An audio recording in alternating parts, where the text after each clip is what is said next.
Slicing up a nice fillet over here. Of Hey Keenan, take 26. Hey peeps, what's going on? In this take 26 of Hey Keenan, I'm going to talk about what's more important, conviction or selling skills to get your conviction across. And I'm going to talk about what do you do when you find yourself behind the 8 ball coming to the end of the quarter. How do you recover? All right, peeps, I'll see you. This is going to be off the charts.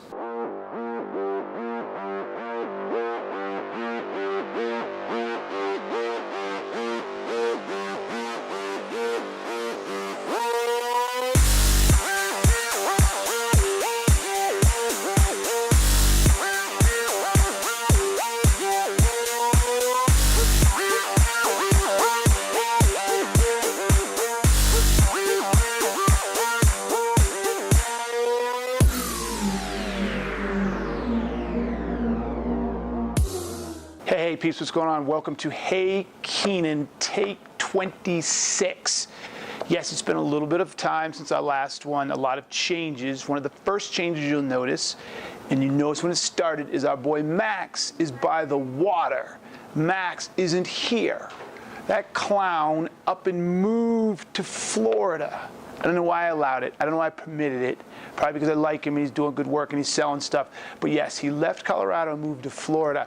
I'm trying to get him back. I don't know if he's going to come back. So Max will no longer be in his corny self here, but he's going to continue to, hack his intros from sunny Florida and ship them to us. So we haven't completely lost him. So that's the first thing going down. The second thing going down, I don't know what's the second thing going down. We've been really busy. Did a lot of travel. I was in Colombia and London and Indy and New York and Boston on Cape Cod. Mad props to my peeps at Cape Cod. Had a fantastic time. So lots of traveling on the road a lot.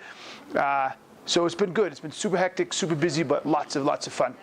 So with that said, as we kick off Hey Keenan 26, take 26, we got a lot of good stuff to talk about today. I like doing these, we're going to have a lot of fun, but I decided I want to try something new. Each Hey Keenan, I want to give a little shout out to a book. As you can imagine, I get inundated to read sales books and share my opinions or write a blog post, whatever.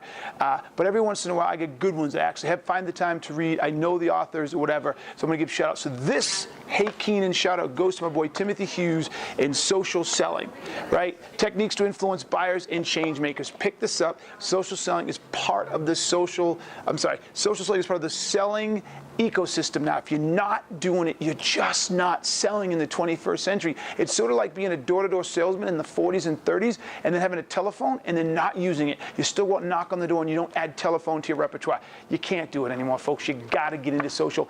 In Timothy's book here is straight up the way to get there. So go get this, check it out. Timothy, I got love for you. Good stuff, my man. Thanks for bringing social to the world of sales. All right, with that, boom. We got a couple good questions today, so excited. So I'm trying to think. Anything else? See, Kiki's playing behind the camera and in front of the camera this week. So we're gonna until we get a new employee. We're looking for recruiters. Anybody who's a recruiter and wants to join the Sales Guy recruiting team, let me know. Hit me up. But anyways, all right. First question. And our first question comes from Chaz Elkin. He is a technology growth specialist and SMB account executive. And his question is, we have 51 days till the end of Q3. Any tips for reaching my tier 1 prospects when emails and cold calls aren't leading to meetings? All right, that's a good question, Kiki. I like that. This is an interesting question, though, my man. I hate to do this to you, but for everybody, if you're looking at the end of the quarter and email's not working, cold calling's not working, and you're trying to figure out how to get to your number, in most cases, I hate to say this, but you're lost. It's over. Because here's the point. Here's how you got to look at this, people. First, ask yourself, what's the average length of a sale? So unless your sales cycle is less than 53 days, your average sales cycle, anything you get now isn't going to close anyways. So if you're thinking about cold calling an email to close a deal, that's not going to help you, because if your sales cycle is 3 months, then at best or on average, anything you do today isn't going to close until into October, if my math is right off the top of my head. So nothing's going to save you right now. Now, if you're more transactional, and you have things that close in 30 days, would be average 35 days. That gives you a little on each end, and you're not making any number. Well, I would start to think about how are you writing those emails? How are your messages going with those cold calls? Because whatever you're doing isn't resonating. Are you offering value? Are you letting them understand what they get for giving up 5 or 10 minutes of their time to talk to you? What is it you're offering in the email? What is it you're offering in the voicemail? Look, I've had this conversation a million times. I'm sure I've talked about it here. It's in my blog. Folks, when you're prospecting, and you're asking for their time, you're asking them to respond, you're asking them to engage with you, you got to give them something. You can't just take their time and give nothing back. That's stealing. Stop stealing. You got to look at your messages and say, okay, this is a deal. I'm trying to craft a deal here. I'm trying to create some sort of bargain. And in consideration of their time, legal terms, in consideration of their time, I'm offering what? What? And is it worth the 15 minutes? If it's not, find something that is. That's why they're not calling you back. You're offering no freaking value. So there's the deal, my man. Figure out if your sales cycle is less than 50 days, then you still have a shot. But you better get moving, and you better start focusing on your email messages and your cold calling messages and how you provide value. If it's more than 50 days, you're dead in the water. You're dead. Go back and look at your existing pipeline. Ask yourself how you can move things in your existing pipeline to close. Look at things at the middle of the funnel, at the bottom of the funnel, and say, why can't I get these closed? Or what can I do to get these closed? Because cold calling and prospecting ain't going to help you, man. So that's it. That's my 2 cents for you. You got to really understand your pipeline, understand your average deal length of sale or sales process. If it's too long, you're dead in the water. You can only hope for Q4. If it's shorter, change your messaging. All right, I hope that helps. I stumbled a lot. I don't get that, but oh well. Message was still there. Message was still there. All right, Kiki, what's our next question? We do have another question from Mr. David Bryan. And David's question is it true that sometimes it's more effective to have conviction in your product over having those advanced selling skills, and why? All right, David, my man, this is an interesting question. This is deep. Like, I'm really processing this for a second because I know the answer, but how I convey it to you is what I'm really digging deep here. Because it's sort of like, this is not an either-or question, my man, and I want to really put this in context that we can grasp. It's like, I know there's something good out there, right? When I get there, I'll drop it because I know a good metaphor is coming. I love my metaphors. Those of you who listen, I love my metaphors. And I know there's a good one here, but I can't get it. All right, here's the bottom line.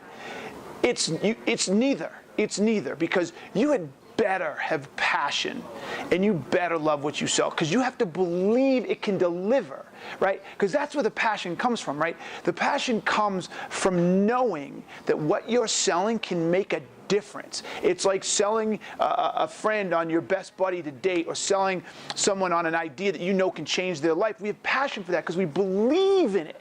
That's where that comes from. That passion comes from believing in the end result, believing in the impact that it can make. So if you don't believe that, then you don't have the passion. And if you don't believe it, you shouldn't be selling it because that makes you a crook now. That makes you a charlatan, a con man. If you're selling something that you don't think can make a difference, if you're selling something that you don't believe in your heart can make their world better, then you're not selling anymore. You're convincing. You're conning. That's what you're doing. You're conning. There's no room for cons in sales. So that's the first piece. The second piece, so if you have mad love for it and mad passion for it, but you don't have the sales skills to convey those ideas, then it doesn't matter how passionate you are about it because no one will understand. You won't be able to connect with people. You won't be able to help them understand or see what the value, and that's the key to the selling skills. Selling skills are really about helping people see value. That's what selling skills do. Don't get caught up in overcoming objections or being able to close. Don't let those stupid words get in the way. In the baseline concept, at the core, selling is simply about being able to allow people to see value and see things they currently or initially couldn't see out of the gate. So you need those two together, man, like freaking peas and carrots, right? Our boy Forrest Gump's like peas and carrots.